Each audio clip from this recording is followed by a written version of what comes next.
Okay, I'm feeling very excited. This is my first talk at Black Hat, so very excited to see you all. And I will be presenting Let's Play Applanting. And before that, let me tell I'm from India. And any guesses? What is this? Hello is a famous magazine all around the world. Okay, so this is Hello from India. So technically, Hello from India. Hi everyone, and welcome for this presentation. Yeah, this is Aishwarya Rai. So who answered? You saw it on the board, but let me set an example over here. Here's a small goodie for you. I'll Yeah. get American Indian later. Okay. So yeah, there are more goodies for answers. So that's how I condition my audience. Okay, so about the app planting. First, I would like to put some disclaimers so that the medias and anyone from Google here? Good, I'm not asking for bounty if you are there. Okay, fine, thank you.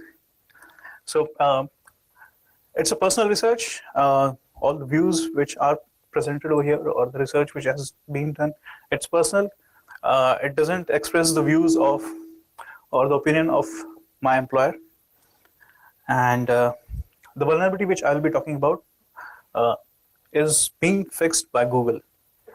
Okay, so I found it in somewhere in September, and this is March, so it's around 6 months. So, and Google is doing pretty good work in fixing their vulnerability issues. So this has been fixed. So yeah, but we can discuss all the theory behind it. My brief introduction. I'm co-founder of Null. Null is a security community in India.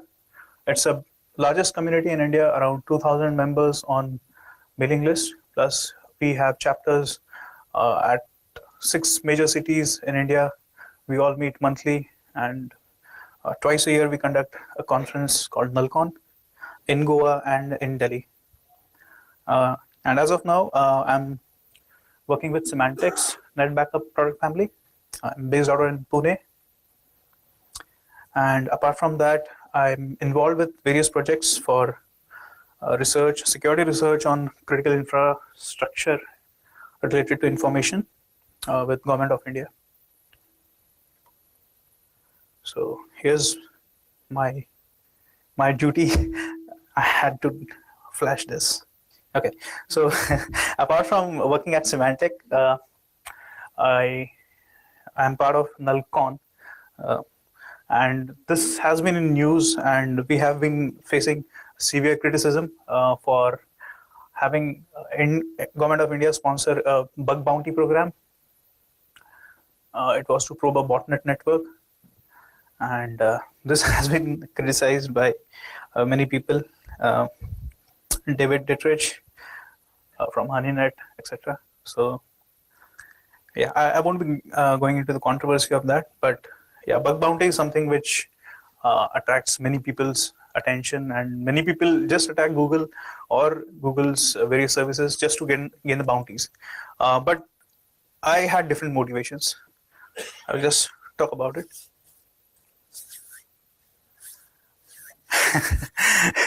Okay, any questions so far? But I always face two questions. So whenever people know about what I do, so I try to quote it like I'm a security researcher, try to keep away the bad guys, etc., etc. Oh, so you're a hacker? Yeah, sort of. So then people ask me two questions. Any guesses? What usually what people ask? What are the two questions people ask you? Any guesses? Oh, cool. There you go. Bingo. So, so here's one for you. Where are you? Who answered that? Okay. Decent public here. I mean, anyone could have raised their hands because I didn't saw it. If you can just, yeah. Thank you. Yes, that's the first question anyone asked me or everybody asked me. So that's the first question. And the another one is, this. So you also get the same question. So yeah, so if it would have been that easy, I wouldn't have been working with Semantic, and I wouldn't have been running around organizing the conferences and running a community. Yeah, but these are the two questions. So if I say no, I can't do this, then people doubt that, are you an hacker? So if you say no, then it's really doubt on your ability. So this was one motivation, that okay, I can't do this because I know there are banks and Gmail or Google or Facebook, they're doing very good work on securing their users and their data, etc. But still, I mean, no one is perfect, and security is a moving target, and there's nothing called absolute security. So why not give it a shot? Okay, so that was one of the motivations. So that motivation led me to do something which is app planting, and it involves both. It's getting into the Gmail or Google account of someone, very targeted attack, okay, and then hack the bank accounts, make money, etc. So this app planting is a very, very targeted attack. Okay, so I would like to tell, I mean, those people who also want to attend any other talk in another room, I will just, if you want to know what is coming up in the paper, I will just sum it up over here. It's about the design gap in the Google's Play Store. Okay, so it can be, it was exploitable over XSS and a few other tricks. So it was somewhere in September, early August. So now this has been fixed. So it's no more a 0 day now. Okay, and the basic aim of this presentation is to create awareness about some new possibilities of attacks, which I have named as app planting. Okay, I don't claim that you will be succeeding in this attack or you will not be succeeding in this attack. Maybe there can be another attack vector using which you can carry out similar attack. But I definitely claim that there will be such attacks in future, not only with Android, but other platforms as well. Okay. Yeah, so this is what is coming up. And what motivated me to write this paper? Last year I had written a paper, How Secure is Internet Banking in India, where I had researched on 8 different banks' way of handling the data, way of securing the data, securing the transactions, re-authenticating the user, transmitting the data over the wire, plus storing the data at the back end. Okay, so this got good attention or good media attention, and many banks are not doing very good job over there. So this was very well received from the banks as well. Here during when I was researching on this topic, I found few things which were interesting and which led me to write this paper. So every bank, okay, they have some of your data, your email ID, etc., plus your phone number. And banks have started to identify you by your phone. If you lose your password or you want to reset your password, then everyone gets this one-time password on your cell phone, right? So yeah, so basically bank identifies you by your phone, okay? So, and the another thing is, earlier many banks were using RSA in India, but now they have moved to a cheaper option.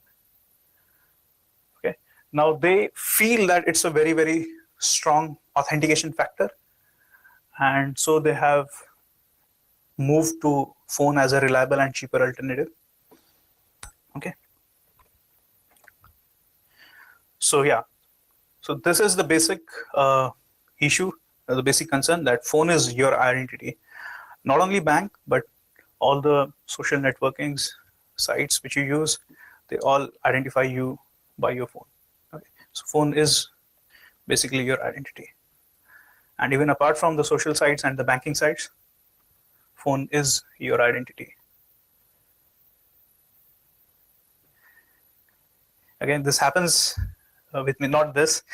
When I come late from office to home, then only if I give ring on my wife's mobile, only then the door is opened. Otherwise, so yeah, mobile is your identity. Okay. Anyone knows who this guy is? So goodie for someone who answers this, and he's not from India. Yes, he's a cricketer. There he goes. He's Dhoni. He's captain of Indian team. Thank you. Yeah.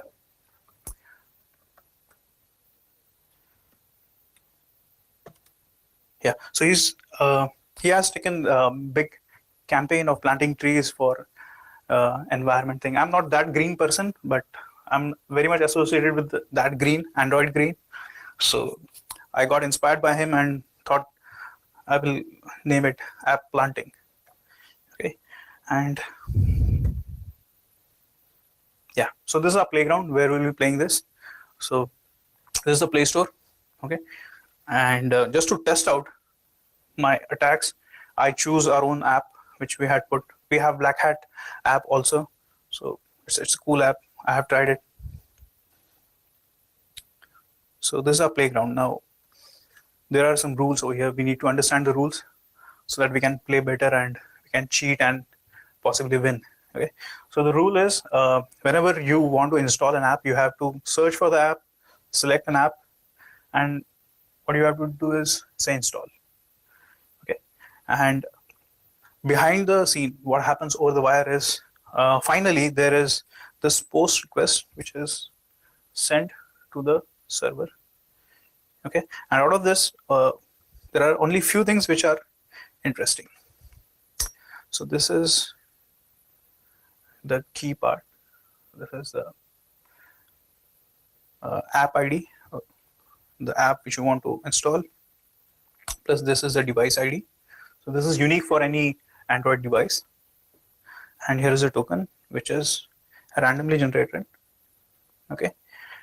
Now the thing is, if you have access to this token and this information, which is constant, this is the only variable, and this is something what you know or you can choose.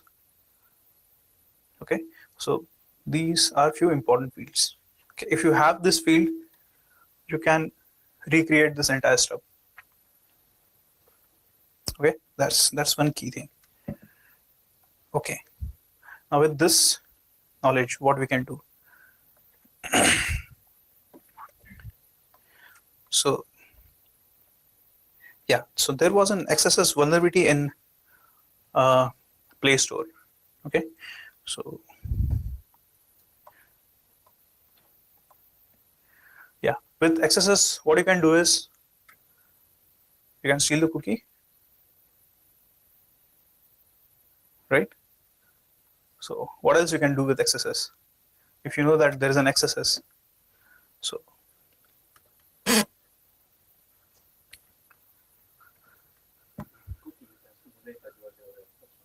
yes, you can steal the cookie and simulate the person, etc., etc. Okay, that's one thing that you can do, and the another thing is, yeah, you can get all the parameters and try to replay it. Okay, and then try to install an app on someone's phone. But yeah, this is XSS which I found.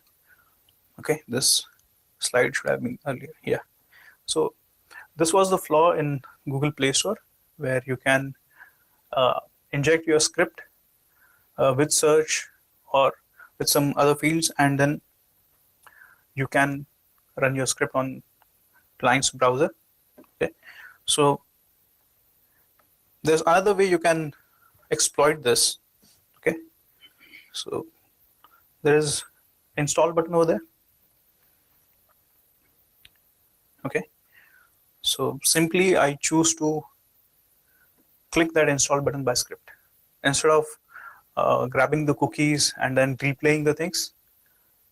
Right at the time when you want to execute the script on client side, just click the install. Just click the install by script. So there are various ways. So there are a few things which work with some browser, few things works with other browser. So I have listed all possible things. So you can choose any one of this, and then what you can do is like this. By clicking the install, you will see it is installed, and you can initiate the installation over there. So this is a Google's facility where you can choose an app to install on your phone from the Play Store, from your desktop, and over there that app will be automatically installed on your phone. So let's see in action how to exploit this in real world. So I can send some link to a friend. Okay. So for POC, I use our own website's URL. So once you click onto the URL, it will open up the site, and the site has a code which also sends a request with XSS attack to Play Store, and it is called onload of this page. So there will be another page, another tab which will be having a request to Play Store with exploitation of the XSS vulnerability, and it will, by script, it will do the install. Click on install, and then what you will see is installed, and the app will be planted on the phone. So this is how it works, and with this, what we can do is we can, if we can install or we can spoof an application on someone's phone, right, without his knowledge. What we can do is install a rogue application, right? Okay. I tried doing that, but the problem with this is you have to get an application which is rogue, and you have to get it into the Play Store, right? So that seems to be a difficult part. Okay, and even if you succeed in that, you don't have a guarantee that the application or the rogue application will stay over there, right? So I thought of taking a different way. So there are a lot of legitimate applications, SMS forwarders. Okay, these applications provide a feature to selectively forward the SMS. Okay, you can set the rules, whatever you want, and those can be forwarded to you. Okay, so you can install one application, or you can write an application, legitimate application, which will selectively forward you the SMS. And you know what type of SMS you will choose to forward. All one-time passwords, right? So can you get the Gmail access now? Yes? Can we get the bank's password reset one-time password? Yes, you can. Okay. So yeah, this is what you can gain if you create a legitimate application. Yeah, this is forward the credentials. You can get the credentials for banking. Also, you can do for Facebook. Okay, and likewise any other social sites. So I'm having tough time now. The problem with this is I'm not able to access my Facebook, because Facebook has sensed that I'm accessing Facebook service from Amsterdam, and I'm a native of Indian Indian region. So it's not allowing me to log in, and the authentication or reconfirmation which it offers is authenticate by phone. And now I'm not able to access my phone because I'm not on international roaming. So this is a very good facility, but again, a pain. Yeah. So let me run the video demonstration. Since the vulnerability is patched, I can't show you live, but this was a video which I had taken. So I sent the mail link. So once you click on the link, I'm reloading it, and then there's XSS, and the page is for App Store, and there you see here you can see that the application installation has started automatically.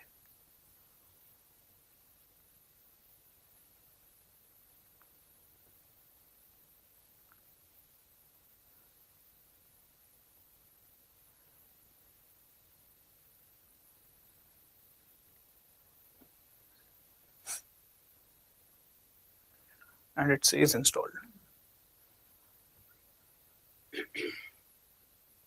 So have you all tried installing apps over there, everyone? You do that?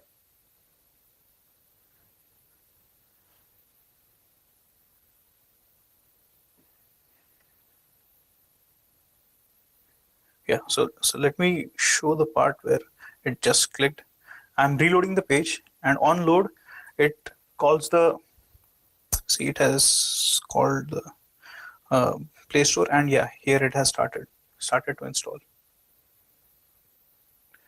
The video quality is so because I wanted to have my phone and the browser in the same frame.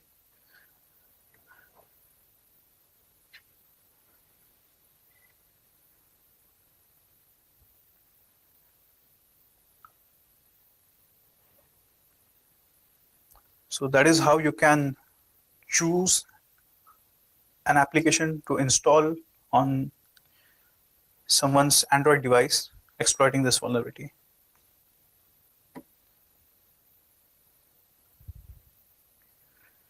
I'm just forwarding it.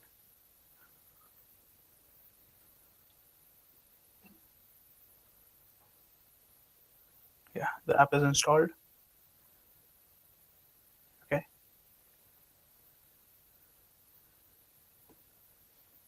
If a user is careless, doesn't pay much attention to what has been installed on his phone, then definitely he is in trouble. Um, this attack may not be, or this, even if I install an app on your phone, you may pay attention and you may uninstall it. But this attack is definitely for those people whom, if you ask, do you know Black Hat, then they will reply, I don't have one, or I have a blue or a white hat. So this attack is mostly for them. Yeah, but it's always a good practice to pay attention to what is going on over your mobile. Many times we think that it's an update, so whatever is there on the top bar, we ignore it, but that's not a good thing. Okay, I would like to thank to John Oberheide and Thomas Cannot. Okay, so they had previously done a lot of research on this, but they were not successful in exploiting this vulnerability over the web. One found excesses in the Play Store. One found automatic app installation from the phone itself, but not over there. Okay, but their research helped me a lot to put this paper together.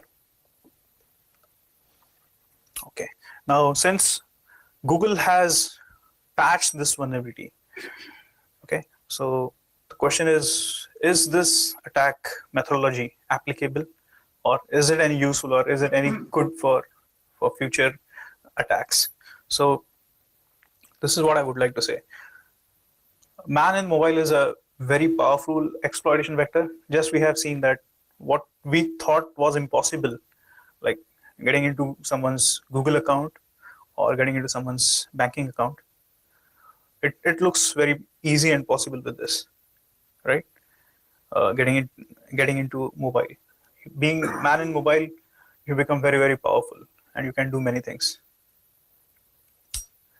Okay, it's very common to install an software or a malware on someone's desktop and then sneak through all the communication, etc. Put backdoors, etc. But that won't guarantee you access to the banks, right? But this will definitely. Okay, so this was one vector through which I tried to plant an app in someone's phone. In future, there can be many other vectors, because in the current model of the Google's Play Store app installation technique, it's just the three main parameters which I had showed earlier. If you can produce those three parameters and send it to Google with properly framed request, then you can initiate an app installation on anybody's phone, right? Yep. You're actually initiating the app installation from the browser. Yeah. Down to the phone. Right. It's not authenticating the phone. It's a one-way authentication, I believe.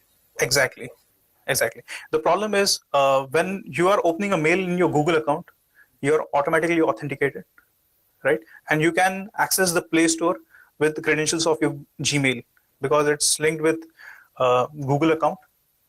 Okay, so and the single sign-on, so you don't need to re-authenticate yourself. Okay, so what Google has done for this is, when I had found this and had words with them, so they have changed the way of installing the app. Now it's not that you click the install and it gets installed. Now Play Store will represent a dialog where it will show that your this app is compatible with your phone, okay, and which app which device you want to choose. If you have multiple Android device, then it also offers you to choose a device on which device you want to install that. So it's not direct now. Google has made it 2 steps difficult. Okay, but the thing is, sorry. Oh, okay. So yeah, I mean, earlier it was just click install and it was done. Now you have to do 2 more steps. 2 more clicks are involved over here, but the basic remains the same. The final click and the final post request will have the information which I had mentioned. If you can get that information by any means, yes, you can plant an app, right? Could the transmission from Google to the mobile be done over USSD? Could you subvert the USSD transmission? Yes, that is also another vector, but I haven't explored that. Okay, yeah, that could have been. So when I was writing this paper, there were talks of exploiting the things over USSD in our Nullcon also, plus Eco Party also. But since I found an XSS, so I was really focused on this. But yes, I mean, I haven't tried it, but yeah, that's quite possible. I mean, I like the thought which you have. I would like to present you this. Pleasure. Thank you.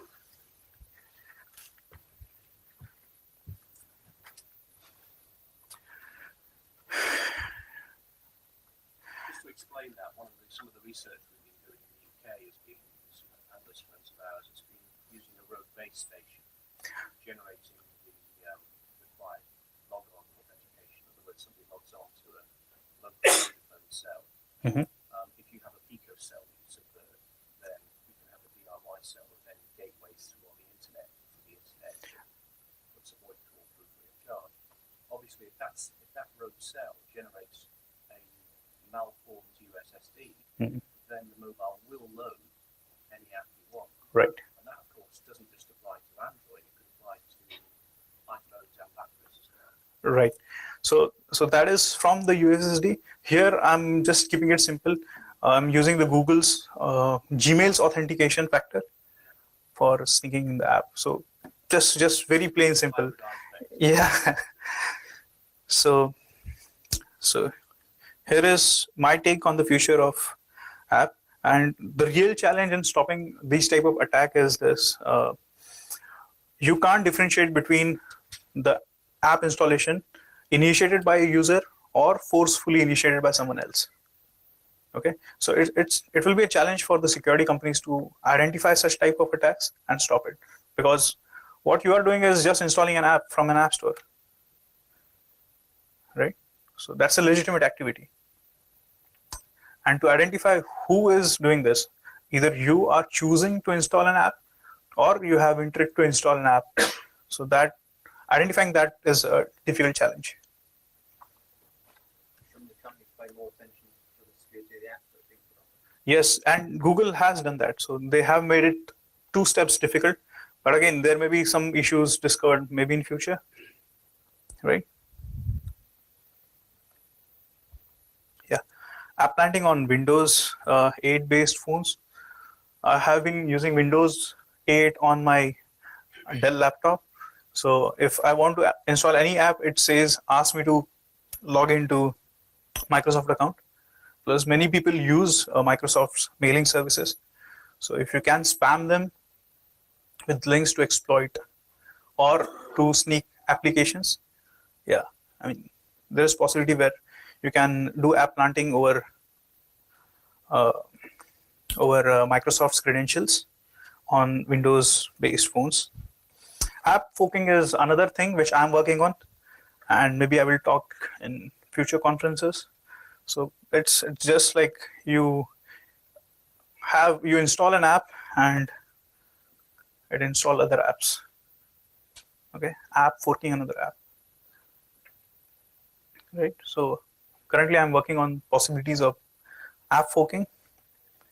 So I guess some of you guys may be working on this. This is a very interesting thing because Google allows you, once you have installed an app, you can automatically send an update. Now Google won't come into picture when you are sending an update to the apps installed on your user's phone, right? So you can send any update. So I mean, there is possibility where you can totally change the behavior of an application and make it install other apps, right? That's quite possible.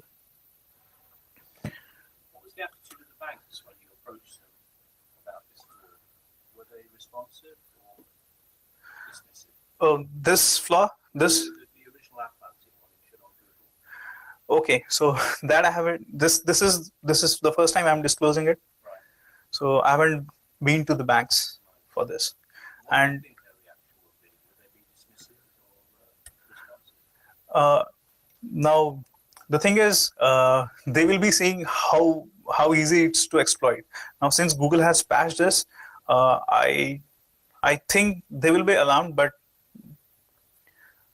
they will be easy now. They think that it's Google's headache, and it's not their headache because it's flaw in. It was a security gap in Play Store, so they don't have to worry.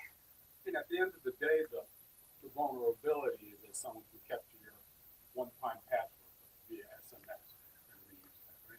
Right. And to be able to reuse that, they also need to compromise your ID and your password to get all the pieces together. And that's what you put together. So this whole zip mode, Zeus man in the middle type of attack has been around for a couple of years, and the banks, I believe, are aware of it and concerned with it. And, at some point, it's a risk management thing. How big of a problem is it? How many people are exploiting it? How commercialized, commoditized does it become? Right. That actually need to step up the bar and go to the next level of authentication. You can't rely on SMS anymore. Got long in the tooth. It's just not working. Yes. It served its purpose. It served its purpose for 3, 4, 5 years. Whatever it's been in place in Japan, it's been in place for longer. But at some point, Well, I think the banks have been stupid. They've moved from RSA Secure ID, which cost over $3 per punter. Yeah. And they probably figure that if we issue, we can save $200 million a year. Yeah. Yeah. So a lot of economics and finance goes behind that. I agree. I mean, the little stupid devices, tokens, whether it's RSA, whether it's another type of device that doesn't have the level of intelligence, the level of accessibility that someone can exploit it, it stands on its own. I mean, it almost seems like that's the, with the cat and mouse type approach, that's the thing you need to approach it. Yeah, I mean, I use tokens on my accounts. So. And I work for a bank. Oh, okay, cool. So let me see. I mean, how the banks will react when I go back in India, because with due respect to all the terms and conditions of Black Hat, I haven't talked about it. So whatever has been published by Black Hat, that's the information which is out. Okay. So this was supposed I just wanted to have a very tight control on this vulnerability and keep it 0 day as long as possible. But again, 6 months is a very, very long time to keep any information secret, at least with Google, because there are 100 people who are trying every day or every hour just for the lucrative bug bounty program which they have, right? So it's very difficult to keep a 0 day. Otherwise, I had submitted this as a 0 day presentation. Okay, so that was on the future of app forking. Yeah, so what I would like to conclude or summary of my presentation: mobile, yes, is your strongest identity, right? But if you lose your mobile, or if there is a man in your mobile, then yeah, it's a big concern. It can screw your life. It can screw your financial equations as well. App planting. Okay, the flaw in App Store can be leveraged to install applications silently. So this is how I would like to define the app planting. And the challenges, as I have told you, you can't differentiate an app installation, whether it has been initiated by user or he was strict to install a application. I mean, differentiating that is very, very difficult. Awareness. Yeah, so the very basic purpose of this presentation is to make you aware that there can be such type of attack. So just pay attention to what the top bar says. It's an update or it's a new installation, right? And there are a couple of other people I would like to thank you. I would like to thank you all. You are here, you were patient, and you answered my questions also. Thank you. It was very interactive. Big thanks to Team Black Hat. They have been doing very good work. Vivek Ramchandran, if he is here, I would like to thank him. His securitytube.net is the website where everyone learns about anything or everything in security. So I have learned a lot of things from there.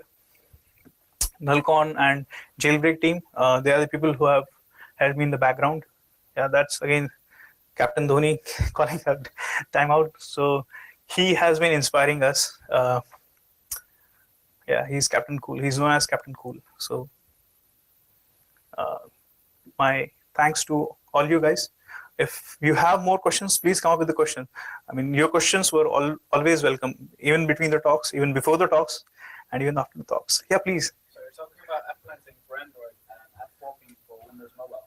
No, you can do app forking on any platform. It's you have an app already running on your device, and that app is pulling more apps. Okay, but you're talking about Windows Phone and Android. Did you have a look at iOS, or gonna have a look at iOS, or is there a reason not to look at it? Actually, yes, there's a very good reason. My company doesn't pay me well, so I can't afford Apple devices. Plus, there are no very good financial plans in India for iOS. Apart from that, I'm a big fan of Linux, so I don't go for iOS. But yeah, as a researcher, I should pay attention to that. I will, with all respect to your question, I will do that work to be very comprehensive. Thanks for motivating me for that. Here. Thank you.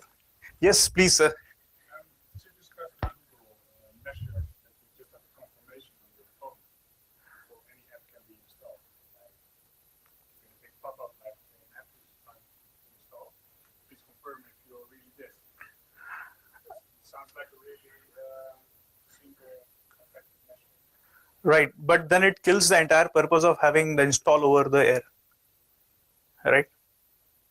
So the thing is, it's like fire and forget. You just choose an app, click install, and whenever your phone is in good range, the app installation will start automatically. So otherwise, if you urgently need an app, you have to search for it on the phone, then install it, and so it becomes a little cumbersome. So just for making it convenient, they have started over the air installation. But now, if you again have confirmation from mobile, etc., then that will be again not solving the purpose of over there installation. So it just kills the user experience. Yeah. So security is this. We are coming to the same paradigm where security and user convenience go in opposite direction. Yes, please. But Google changed it now to have a additional confirmation box when you click on Yes, install. yes. But if you have cross-site scripting available, you can still like select submit without having an extra check. Yes, I mean, the You could add a function which no, the thing is, when your XSS is kicking up, right? So you got it. So it should click at the page load. I'm just clicking the install, right? So then I have to capture that event when the dialog box is presented, and I should have an access at that point. So to click OK. So you do install, then you do OK, right? That's the additional box. So there, at that point of time, I should have an access. Or simple way is, another way is to grab the cookie, send it to you, then you frame a request and then do the app initiation. So that's the classic thing, old classic way to exploit an XSS by grabbing the cookies. But this is more simple and more instant. Means you have seen the video. The moment I clicked on the link, it just started. Within a few seconds, it started loading the app on my phone. Right. Any more questions? Yeah, I'd like to just raise some food for thought. I think a lot of the cellular carriers around the world are introducing VoIP applications, the ability to receive and send voice transmissions when you're out with cellular range. O2 are doing it, Vodafone, SFR, etc. Mm-hmm. I came across a situation last weekend where I installed an O2 app called 2Go. It was Okay. Telefonica. And it completely messed up my corporate voicemail. And the reason why was because 2Go overrode the VoIP transmission circuit, overrode the USSD transmission system. Mm-hmm. So I tried to reset it across the GSM channel, but I couldn't because the VoIP channel on the Android platform took precedence. Oh, okay. So what I tried, and I actually succeeded, was I generated a VoIP USSD code Mm-hmm. to my mobile, which I could subvert, and it then takes precedence. So using your technique, Mm-hmm. it's possible to subvert and do a bit of applanting via the VoIP-based USSD transmission channel. But of course, that's a structural problem Yes. that affects pretty well all smartphones, not just Droids, but also iPhones, Blackberries, and Windows smartphones. And I think what's interesting about your presentation is it's a structural flaw. Yes. And I think, sure, Google have fixed it, but I think it can be repeated with a slightly different attack vector. Right. And were I to be Google, I would be very concerned about this, simply because it's a structural problem that's inherent within their Google Play format. So they've actually got to redesign the whole infrastructure Right. to solve it, and they can't do it because they'd have to reinvent the Android platform. That's a bigger challenge to solve. So they can just have mitigation. So it's now just 2 steps harder. So yeah, as he pointed out, so there may be an XSS vector right at that point, and which you can exploit, and maybe in future you can do that. So any more questions? Okay, cool. Thanks to you all, and yeah, thank you.